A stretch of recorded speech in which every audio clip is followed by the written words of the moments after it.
Dolly Parton is the hardest working and the most honored female country music artist of all time, and the only with her own amusement park and roller coaster.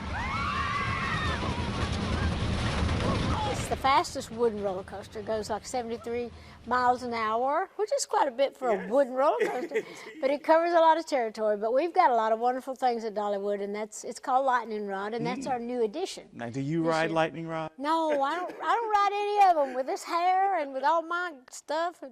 Not good. Dolly's real life has been a bit of a remarkable rising roller coaster. She is the fourth of 12 children. Her parents, Robert Lee and Avi Lee, struggled to make ends meet in the poor hills of East Tennessee, not too far from where her theme park now stands. Well, you do have a colorful way with words, Miss Dolly. Well, thank you, Miss Moody. So do you. The humble childhood story is now a movie, coat of many colors. Miss Parton, front and center. What'd I do? Not you, sweet Stella May. You. Since you were so interested in talking during your essay test, you can be the first one to read yours aloud. All right, now, Dolly, please tell us who your favorite famous person is and why you admire them. Why, that's easy, Miss Moody. It's Miss Dolly Parton, rising star of the Grand Ole Opry. She was born on a cold winter's night in Locust Ridge, Tennessee. She was singing before she could talk. Hard to believe that Dolly Parton, icon, country music singer, actress, came from such humble beginnings. Well, that's one of the reasons I wanted to do this show, because people like me have to come from somewhere. Dolly first told the story in a song. Mama sewed the rags together, so I never pieced with love. She made my coat of many colors that I was so proud of. That's still her very favorite today. I've always been really proud of my family and my mom and my dad, and I really wanted to really pay them the respect that I think they deserve. So I wanted it to be more about them than it really was about me.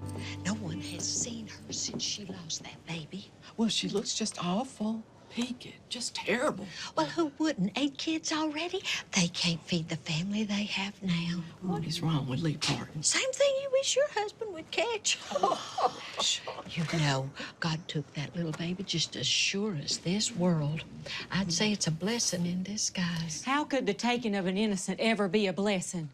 Oh, I'm so sorry, Avi Lee. It's a beautiful love story between your mom and dad and overcoming difficulty. My wife and I have lost a child pretty much the same way, so I identify with that. How would you describe their love story? My mama never loved anybody but my daddy in her whole life. I don't think he ever loved anybody else but her. They married. Mom was just 15 and daddy was 17. You know, my daddy, he was a handsome man. My mom was always a little bit jealous, just like we showed in the movie. She was always afraid. But she was a beautiful woman. Mama had a very good heart. They were good parents, but their love story was beautiful. And so Mama never looked any way besides. She'd choose daddy over us, and she loved us better than anything, if that'll give you any truth. You are approaching 50 years of marriage yourself. Are they the example for you and your husband? My husband always loved my dad and my mom, but I think my husband and my relationship really just was a godsend, because God knew I was going to need somebody like him if I was going to be doing all this crazy stuff. But he knew he was going to need somebody like me, you know, because Carl's very much a loner, and he doesn't really want to be with anybody but me. Nosy Entertainment reports have counted only about 20 public photographs of Carl Dean and Dolly together since they snuck across the state line back in 1966 and tied the knot in Georgia to keep the announcement out of the Tennessee papers. We've been together 52 years in May, but we've been married 50. He's always been for me. He's always been supportive, but he doesn't try to get into the business. He's always said, just leave me out of that. I'm not going to any of these shindigs. I'm not doing any of that.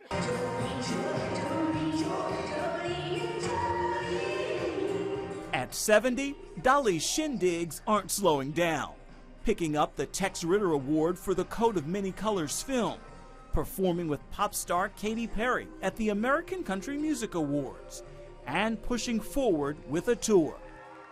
You are getting ready to tour 60 cities, I'm reading.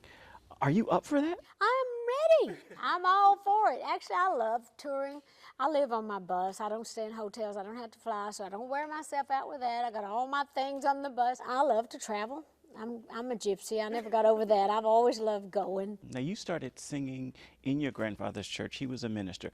How vivid are those memories today? Oh, very vivid. I keep all that stuff very close to my heart. I mean, I grew up knowing Jesus loved me, and I knew that through God all things were possible. And, you know, I just grew up with those little things that we just heard all the time. My grandpa was a really good preacher. He used to scare me a little bit. He was that hellfire, brimstone kind of preacher. I wrote a song years ago called Daddy Was an Old-Time Preacher Man. It was about him, about my grandpa.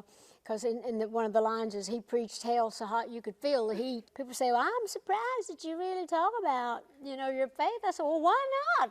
That's who I am. That's what keeps me going. That faith is what inspires Dolly to write hit songs. She's written more than 3,000. If I should stay, well, I would only be in your way. Including this one. Anytime I'll write something and it's just a line that I know didn't come from me, I just always say, give me a high five, Lord. Give me a thumbs up. Ephraim Graham, CBN News, Nashville, Tennessee.